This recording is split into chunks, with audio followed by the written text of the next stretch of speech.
오늘 또 어제에 이어서 바로 합격자분들이 오늘은 세 분이 오셨어요. 제가 단점이든 몇 명이 올지 몰라서 제가 조교들한테 잠깐 얘기 들었는데 말도 안 되는 소리를 한다고 세상을 참 왜 그렇게들 보는지 모르겠네. 방금 전에 들은 얘기인데 우리 합격자들이 내 수업 수강생이 아니다. 또 하나만 듣고서 내 합격자라고 홍보하는 거다. 그런 거 아니잖아요. 그렇죠? 여러분들은 알잖아요. 근데 그거 아니라고 그런 식으로 자꾸만 어떤 그 강사가 자기 수강자들한테 그렇게 얘기를 한대요. 나는 고마운 게 뭐냐면 그래 내가 잘못 사는 게 아니었구나라고 항상 느끼거든요. 이맘때가 되면 그래도 가장 먼저들 전화 와주고 어제도 미령이도 전화 오고 막 또 다들 전화 와주고 하니까 너무나 감사하고 그런 마음이고 또 와주고 여러분들한테 선한 영향력을 주겠다고. 그래서 분명히 말하지만 제가 숨이 차는데 한 3분 전에 수업 끝나서 오늘 지금 처음 봤어요. 보고 영혼의 내가 얼굴이 기억이 잘 안 났었어. 그 정도로 살이 빠진 것 같아. 원래 빠졌지. 그랬던 것 같아요. 그래서 리얼로 하는 거잖아요, 늘. 근데 이것이 자꾸만 그 이상한 사람인지 그런 소리를 한다고 하니까 왜 우리 현직 선생님들의 이런 선한 여러분들한테 뭐라도 좀 도움이 될까라고 해서 해주는 걸 갖다가 해서 안타깝네. 어쨌건 여러분들에게 오늘도 어제와 마찬가지로 쉽지 않아요. 합격자 선생님들이 여러분들한테 이렇게 쓴다라는 게 쉬운 일도 아니지만 그래도 조금이라도 하니까 여러분들이 잘 좀 도움이 될 만한 것들 추리시고요. 일단 1차 점수가 몇 수였지? 세 번째. 알려주지 말아야 돼요. 네. 대놓고 얘기합시다. 자신감을 주게. 안 높으니 어제 커트 왔어요. 저요? 80.33. 80.33. 지역이 전남이었어요. 네. 요 정도. 됐죠? 다 지역이 다르고, 개인적으로 볼 때 내가 기억하는 것은 항상 밝고, 항상 밝았어요. 좌절하지 않는 모습? 그래서, 의지의 한국인이다. 항상 밝은 모습을 늘 유지해 줬고, 쉬는 시간이든 저한테 이렇게 마주치면은 항상 웃고, 그랬던 기억이 나요. 그래서 2차도 생각보다 되게 잘 하더라고요. 평상시에 그런 모습이 2차에 잘 녹아 있는 것 같아서 안심을 했었는데 항상 마음속에는 올해는 좀 되라.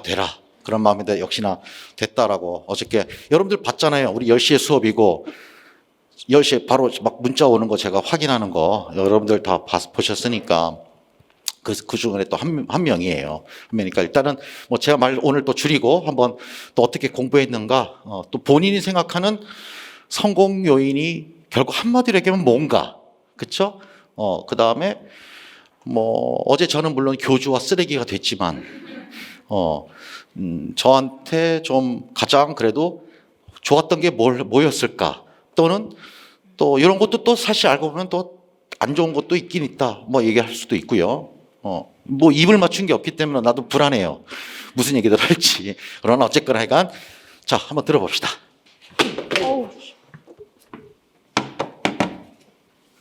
네, 안녕하세요. 저는 이번에 합격한 뭐라고 설명해야 되지? 땡땡땡이고요. 저는 교직이수생이었어요. 그래서 아마 여러분들보다 사범대거나 아니면 교육대학원신 분들보다 아마 제가 첫 번째 시험을 하면서 아마 엄청 기초적인 지식이 없는 상태로 시작했을 것 같아요.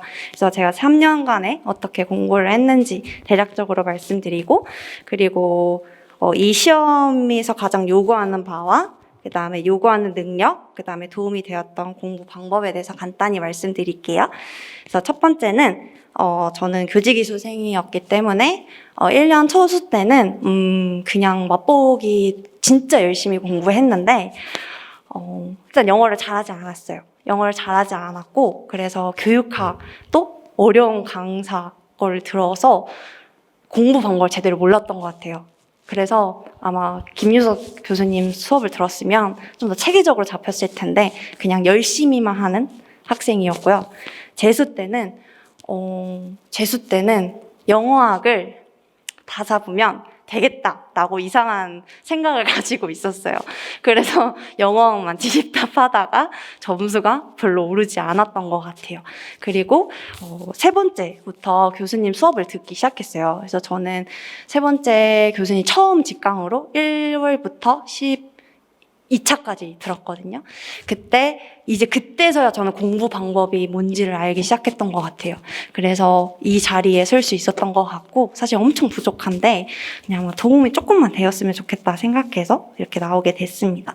세 번째 때는, 사실 단어를 제대로 외우는 방법도 몰랐어요. 그래서 1, 2월 때 하나 단어 외우는데도 너무 오래 걸리고, 교수님한테 맨날 전화 상담으로 단어를 외우는데 너무 오래 걸린다 했더니 네가 단어를 지금까지 외운 적이 없어서 이런 거다 이렇게 말씀하셨거든요. 그래서 어쨌든 세 번째야 제가 부족한 점을 파악할 수 있었던 것 같아요.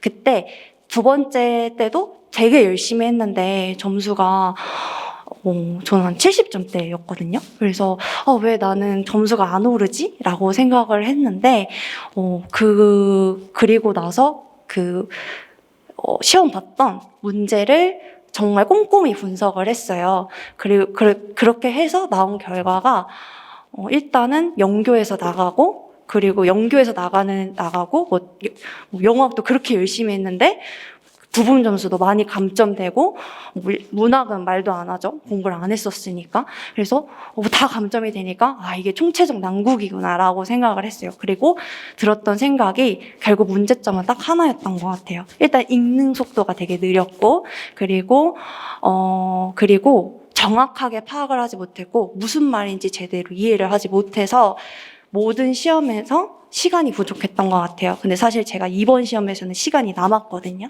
그래서 좋은 점수는 아니지만 시간이 남았는데 그게 이제 일반 영어 공부, 문학 공부였던 것 같아요. 그러니까 교수님이 말씀하실 때도 뭔가 문학 공부랑 일반 영어 공부가 전체 베이스다라고 말씀 많이 하시잖아요. 근데 그게 읽는 속도가 빨라진다는 걸 의미하는 것 같거든요. 그래서 이게 유선이 되어야 다른 공부도 수월하게 되는 것 같다고 생각이 들었습니다.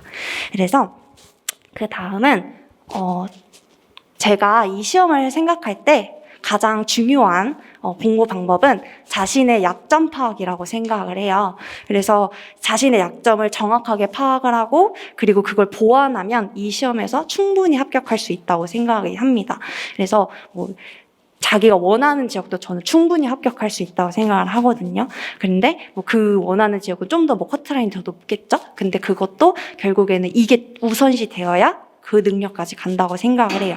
그래서 약점을 파악하는 방법이 아까 말씀드렸던 것처럼 저는 그 시험 봤던 요번에 2022년 학년도 시험에서 자신이 틀렸던 부분 그리고 내가 어떻게 썼는지 복기를 하셨으면 그거와 다른 강사의 모범 답안이랑 어떻게 다른지 정말 하나하나 1.1점씩 다 깎으면서 어떻게 다른지를 파악을 하였고 그리고 내가 부족한 영역 그리고 이 각 문항이 요구했던 능력이 무엇인지 어떤 단어를 수거를 요구했구나 아니면 적용 능력이라고 하던가 어쨌든 구체적으로 작성한 게 있는데 제대로 기억이 안 나지만 어쨌든 그 요구했던 능력 내가 틀렸던 분야 그 다음에 내가 앞으로 어떻게 공부할 것인지 수거 문제였으면 난 수거를 더 공부해야겠구나 이러면서 우선순위를 세워서 공부 계획을 세웠던 것 같아요.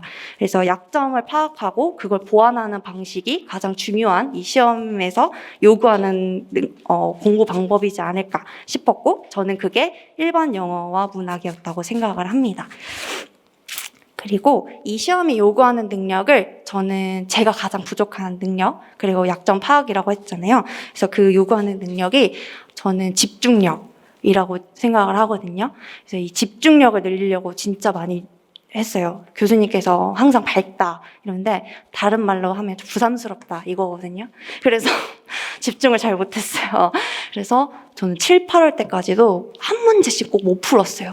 그리고 9월 때도 못 풀었다가 이러면 진짜 큰일 나겠다 싶어서 정말 혼자서 어떻게 집중력을 늘리지라는 공부 연습을 되게 많이 혼자 그런 메타 인지를 많이 늘리려고 했던 것 같아요. 아, 집중력은 어떻게 늘리지? 물론 선생님들은 훌륭하시니까 이미 다 아실 거라 생각을 해요. 그래서 각자가 어떻게 집중력을 늘릴 수 있을까? 그거를 개발하시는 것도 중요한 것 같고요. 이 집중력을 늘리는 방법에 대해서는 제가 조금 이따가 저만의 방법을 알려드리도록 할게요.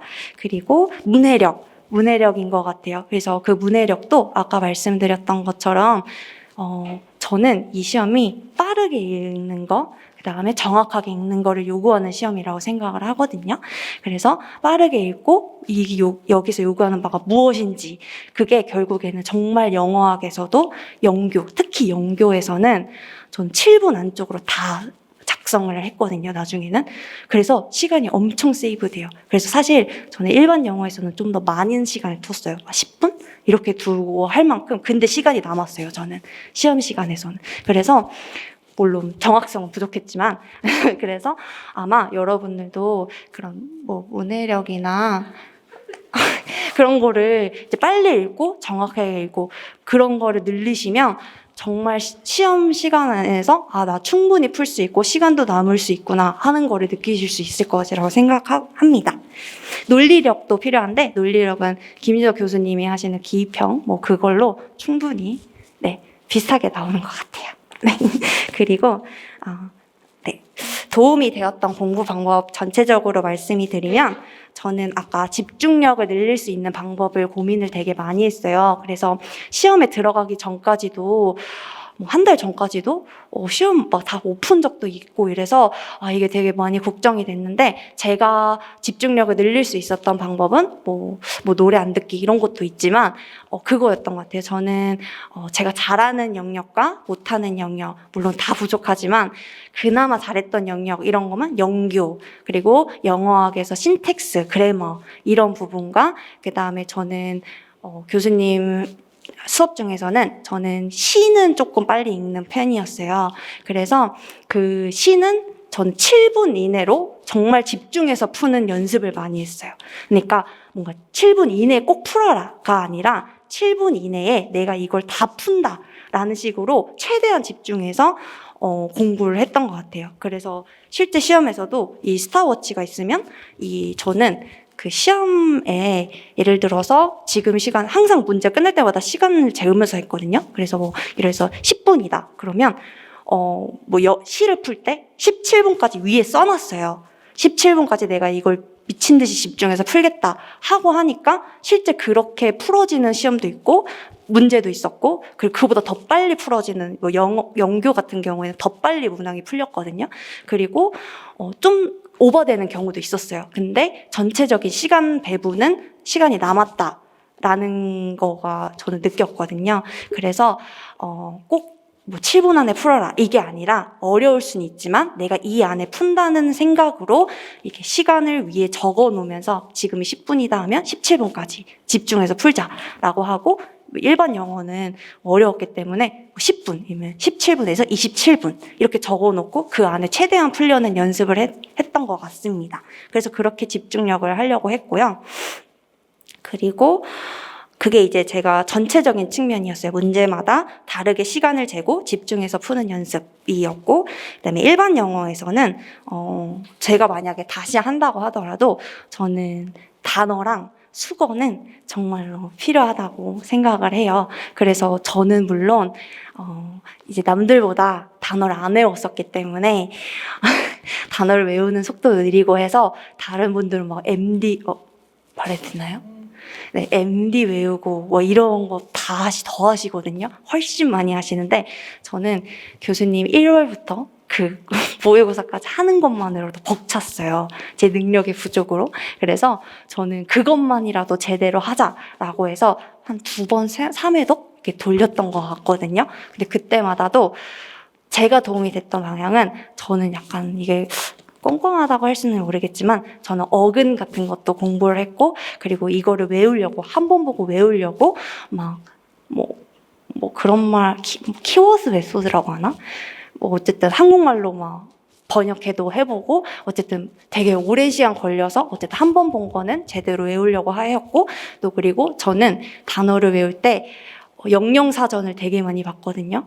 그래서 영영사전에 있는 좀 많은 단어 뜻을 보려고도 노력을 많이 했어요. 그렇게 해서라도 좀 예문 보면서 이게 어디에 쓰이고 이런 것까지 공부를 하느라 좀 오래 시간 걸렸지만 그렇지만 실제로 시험 보면서 느꼈던 게 내가 요구했던 것보다 더 많은 능력, 단어 능력을 요구하고 그리고 실제로 문학에서 단어가 되게 많이 나온다라는 느낌이 들어서 단어는 진짜 손해볼 게 없는 공부구나. 그래서 실제 공부할 때도 단어는 저는 한 5-6시간씩 매일 그것도 한 7, 8월까지는 그렇게 했던 것 같아요. 그래서 오히려 더 했을 수도 있는데 어쨌든 9시월에도 복습을 하면서도 계속 단어는 기본 한 3-4시간은 맨날 했던 것 같아요. 다른 거 못 하더라도. 그래서 단어랑 그리고 수거를 많이 못 외웠는데 수거도 어느 특정 시험 유형에서는 수거가 많이 나올 때도 있잖아요. 그래서 그런 것도 제가 만약에 다시 한다면 저는 그것도 할 것 같아요. 다른 시간 매일매일 할 것 같아요. 수거도 절대 필요한 것 같다라고 해서 어떤 이 단어가 중요한 이유는 저는 어떤 시험 출제 유형이 나오더라도 대비할 수 있다. 그리고 합격할 수 있는 것까지 가는 것 같거든요. 그래서 아무리 뭐 영어하기 어렵다고 하더라도 결국에는 영어학을 틀리고 다른 걸 이 단어 이런 걸 맞추면 결국에는 저는 그 합격 점수까지는 정말 무리 없다고 생각을 해서 단어는 손해볼 게 없는 공부구나를 확실히 느꼈습니다.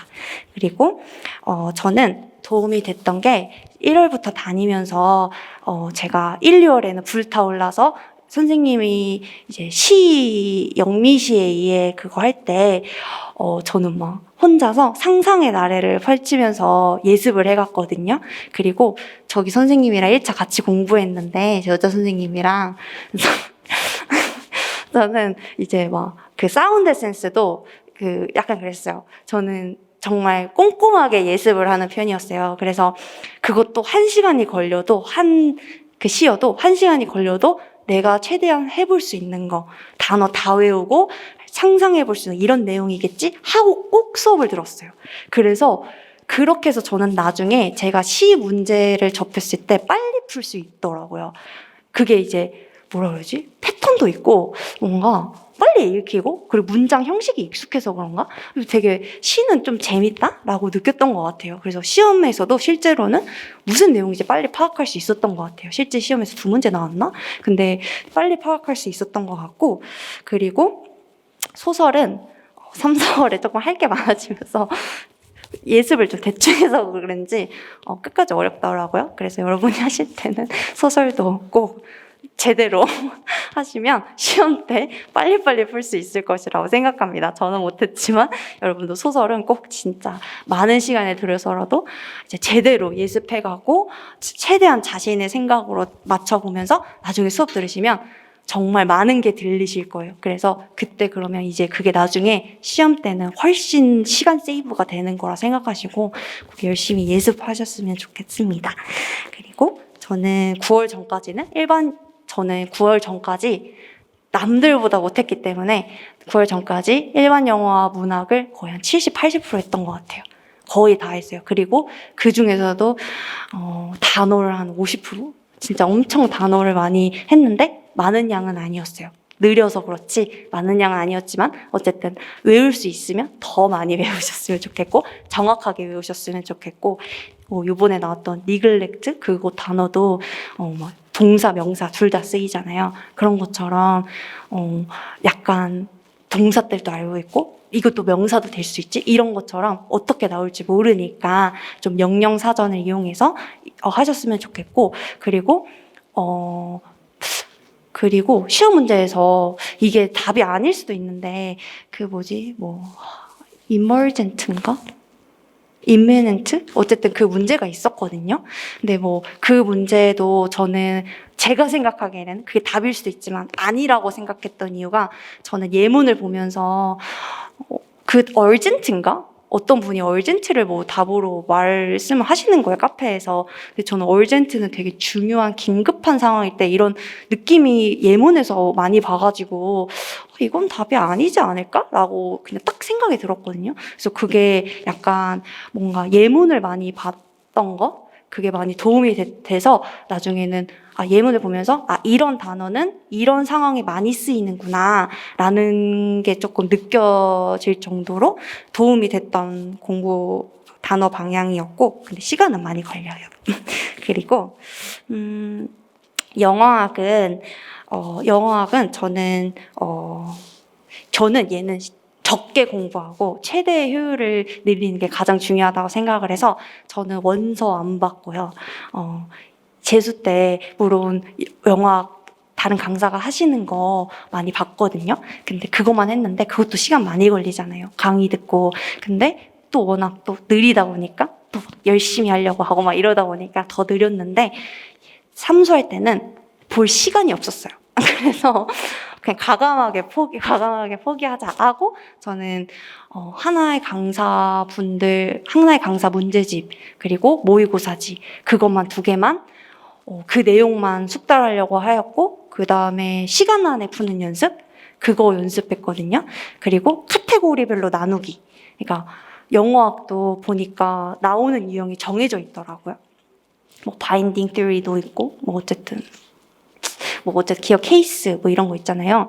그게 카테고리별로 한 6, 7개로 나뉘어요. 그래서 그걸로 저는 이렇게 적어놓고 따로따로 이렇게 공부할 때 그 케이스 띠어리면 그 문제만 따로 복습을 하는 용도로 해서, 근데 실제 문제 풀 때는 조금 나가긴 했지만 약간 봤던 문제 약간 이렇게 되더라고요. 그러니까 뭔가 요번에 영어하기 어렵다고 하더라도 제가 생각했을 때는 문제만 제대로 읽고 풀 줄 아는 능력만 있으면 그렇게 어렵다고 느끼는 시험은 아니었던 것 같은데, 어쨌든 영어학은 좀 최소로 공부하고 최대 효율을 늘리는 게, 그게 저는 기본서 읽었고 그 다음에 문제 많이 풀고, 근데 문제도 많이 안 풀었거든요. 근데 카테고리별로 내용을 숙지하는 게 도움이 되었던 것 같습니다.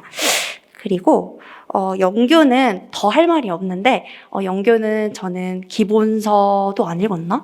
근데 이미 읽긴 했었으니까 만약에 처음이신 분들은 뭐 기본서를 읽거나 아니면 정리해 놓은 유학본이 있으면 그거 한 번만 보고, 저는 기출 그것도 전 7, 8월부터 했던 것 같은데, 기출을 약간 카테고리별로 나뉘고 그 다음에 그걸 연습했던 것 같아요. 디렉션 연습을 파악을 해서 디렉션의 어디 부분의 지문에서 답을 오길 원했는지 그거를 구두 스터디를 통해서 했거든요. 그래서 그게 서로 답이 다 달라요.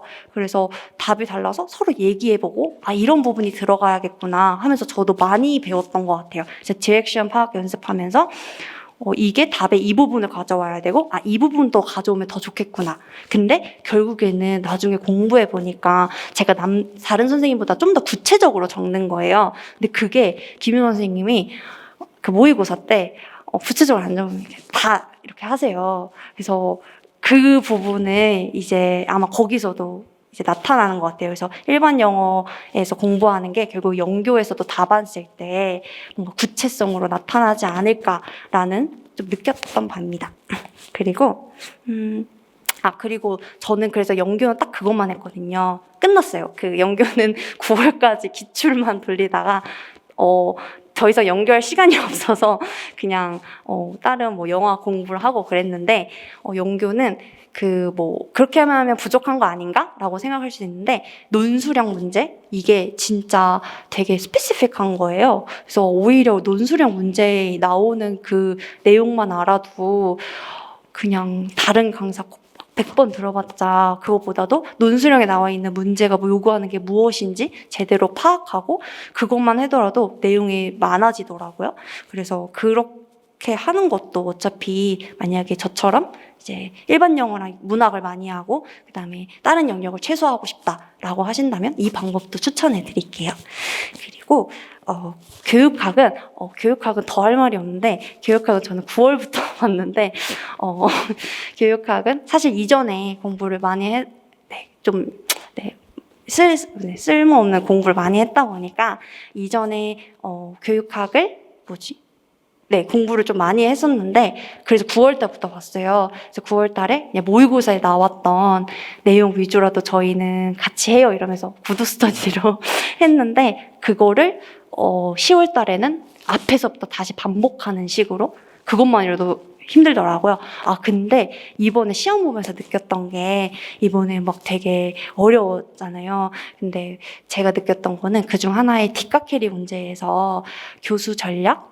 그거에 나왔던 것 같은데 저는 그거는 그냥 바로 그냥 제가 잔머리가 좀 많아가지고 약간 빨리빨리 했었거든요. 저희 교육학 그래서 시간도 남았어요. 그래서 점수도 괜찮게 나왔는데 높게 나왔는데 그게 그냥 내가 아는 그 작은 지식을 가지고 엄청 대입해서 쓰긴 했거든요. 말만 되게 구체적으로 논리적으로만 쓰자라고 했는데 뒷깎이리 문제에서 가장 다른 분들 들어보니까 어려웠다라고 하시더라고요. 근데 저는 항상 공부할 때 교육학도 항상 상상을 하면서 했어요. 그래서 뒷깎이리의 모형이 이거지? 근데 이 단계에서는 내가 내 수업에서는 이렇게 해봐야지? 그냥 이 정도만 하고 넘어가니까 그 시험 문제 나왔을 때도 당연히 피드백 이런 거 해보지 않을까? 설정하지 않을까? 라고 해서 그냥 술술 썼거든요.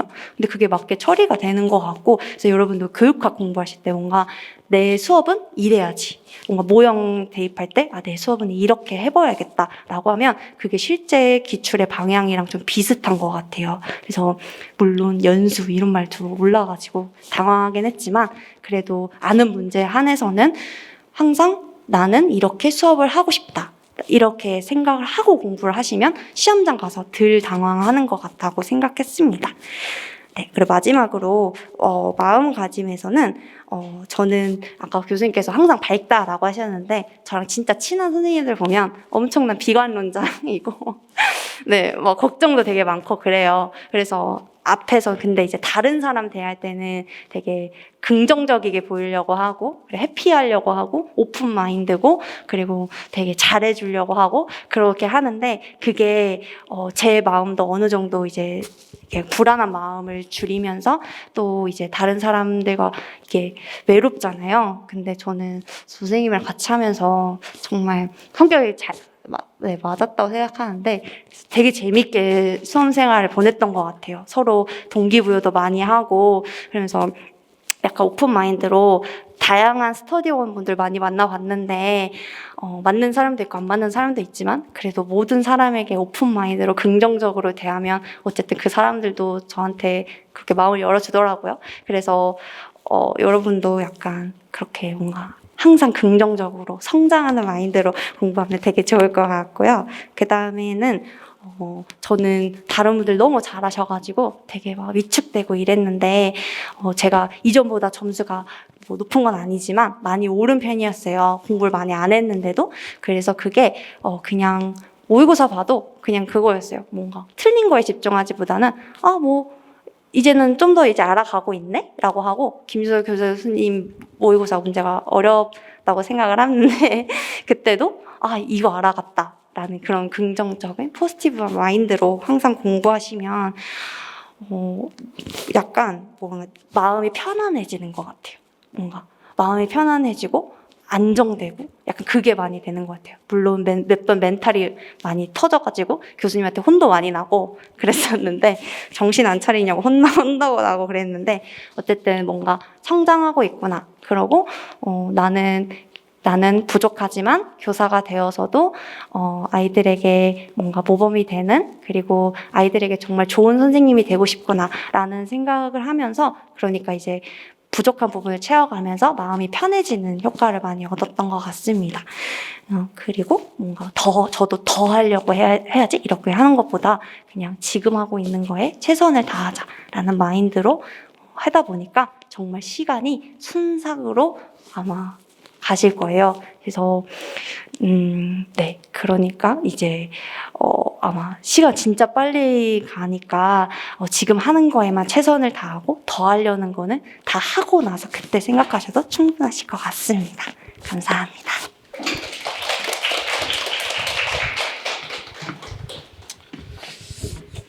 오케이. 오늘 수업했던 나의 멘트가 많이 나왔던 것 같아요. 다 비슷한 것 같아. 수업을 다 들었던 사람들은 하는 말들이 중요한 것은 항상 지금 합격자들의 공통점이 시험지 분석이죠. 시험지 분석, 기출에 대해서. 근데 그 시험지 분석은 시간을 딱 재놓고 긴장된 상태에서 기출에 대한 먼저 자신의 약점과 이 시험이 뭘 요구하는 거를 들어서가 아니라 본인이 확실하게 한번 깨닫고 나서 가라. 물론 초수는 안 될 수도 있지만 시험을 작년에 한번 쳐본 사람은 다시 한번 그걸 분석하라란 말이 있었고, 지금 가장 키워드가 뭐 집중력 늘렸다.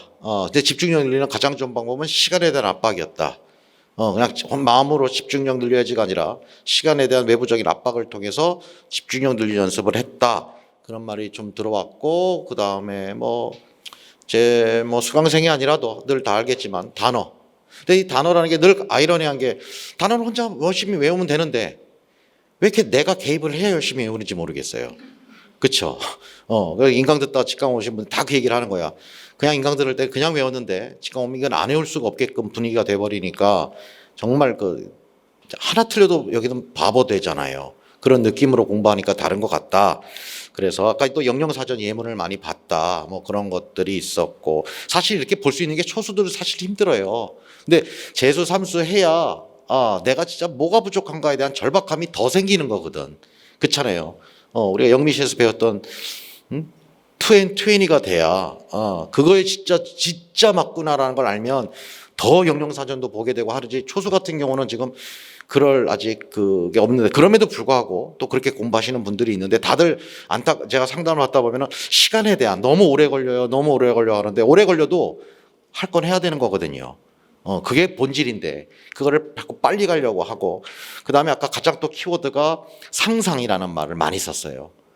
계속 상상을 하면서 시를 예습했고, 교육학 같은 경우도 계속 상상을 해보면서 했다. 그러니까 제가 늘 사고하는 사유하면서 해라. 그냥 암기하려고 하지 말고 항상 내가 이걸 어떻게 가르칠까, 그런 걸 많이 생각을 했다는 걸 잘 실천하지 않았는가. 또 항상 나는 이런 수업을 하고 싶다라는 생각을 항상 머릿속에 하고 있었다 얘기를 했고, 아까 영교 얘기하면서 기출문제 얘기하면서 무슨 논수령 얘기인데, 아마 초수분들은 잘 모르지만 그 논수령이라는 건 과거 기출문제 중에 2009부터 2013년도까지 그 고해는 논수령이 따로 있었어요. 200자, 300자 쓰는 문제였는데 그 디렉션들이 좀 이제 디테일하니까 그걸 공부했다라는 말이었다라고 아마 했었고, 아까 성격 얘기하는데 방금 전에 제가 영미시에서 강의했던 not waving but drowning이 생각나는 거야. 제가 항상 맑은 사람은 아니었고, 선생님 앞이니까 사람들 앞에서는 좀 밝은 척을 한 건데, 사실 저는 좀 드로우닝 하고 있었어요 라는 말로 들렸던 것 같고, 그 다음에 스타디원을 아까 강조했죠. 오늘 같이 합격한 우리 맥전 선생님하고 같이 스타디를 통했다. 근데 제가 보면 직강생들의 가장 큰 장점이라고 하는데, 물론 인강생분들도 충분히 자기 자리에서 열심히 하면 얼마든지 돼요. 다음 주에 제가 알기로는 그 인강 들었던 친구인데 저한테 오겠다고 어제 얘기를 했어요. 그래가지고 사연을 들어보니까 정말 재밌더라고요. 그래서 다음 주에 그건 기대하시고요. 어쨌든 스타디원에 대한 직강들이 느끼는 스타디원에 대한, 그쵸? 왜냐하면 어저께 사실은 후문이에요. 같이 끝나고 나서 밥을 먹으면서 어제 합격한 그 선생님 중에 한 분이, 제가 어디 가서 사회생활하면서 저런 분하고 대화를 할 수가 하는 분들이 직강생들이 많더라. 너무나 클래스가 다른 넘사벽들의 정말 엘리트한 분들이 한두 명이 아니라 그분들이 너무너무 많다라는 거를 교수님이 우연히 말하는, 제가 몇 퍼센트 우리 직강생들이 어마어마한 사람들이 사실 알고 보면 그래서 잘하는 거고 더 열심히 하는 거다. 그런 분들하고 자극을 많이 받고 스타디했다라는 게 자기한테는 상상도 할 수 없었다. 2차 할 때에 그런 말들을 하더라고요. 왜냐하면 걸르고 최고의 엘리트들이 많이 모였잖아요. 이곳에서는요. 그러다 보니까 이제 그런 그 얘기를 많이 해준 것 같아서 아마 서로 간에 다 윈윈하지 않는가. 잘하는 사람하고 똑똑한 사람하고만 스타디해서 도움받는 것도 아니에요. 다 다양해야 되는데 중요한 건 의지와 열의가 있어야 되거든요. 해야 되니까 하는 스타디랑 우리 정말 이번에 우리 같이 진짜 열심히 합시다라는 사람들하고 해야 힘든 것도 없어지는데 그 기운의 문제인 것 같아. 그래서 그런 스타디가 많이 아마 도움이 됐던 것 같은 걸로 제가 이해를 했습니다.